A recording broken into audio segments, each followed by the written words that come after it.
एक बार आप सब लोग हमारे दोनों एंकर्स के लिए जोरदार तालियां बजा दें। ठीक है, अब मैं अपनी औकात अपनी शायरी पे आता हूँ।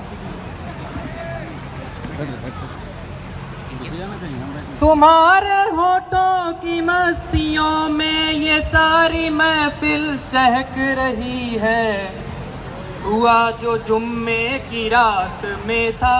अच्छा, अमिताभ बच्चन ने आज तक नहीं बताया कि उस जुम्मे की रात में हुआ क्या था। नहीं, वो बंदा आज तक बताया ही नहीं कि जुम्मे की रात में हुआ क्या था। मैं बताता हूँ, लेके आया हूँ। तुम्हारे होठों की मस्तियों में ये सारी महफिल चहक रही है, हुआ जो जुम्मे की रात में था।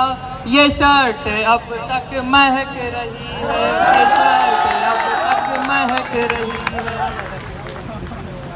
अच्छा, इसके बाद थोड़ी एटीट्यूड वाली शायरी पढ़ते हैं। एटीट्यूड मैंने तब जाना जब मैंने मिर्जा गालिब को पढ़ा। जब मैंने पढ़ा कि कोई हमें बताए कि हम बताएं क्या, तब से तो एक एटीट्यूड की शायरी पढ़ता हूँ कि खुद को हमसे जुदा समझने लगी है वो, खुद को हमसे जुदा समझने लगी है वो।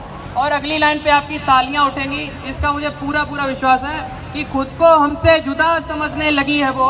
क्या हमें इतना बेहुदा समझने लगी है वो? क्या हमें इतना बेहुदा समझने लगी है वो? और लगता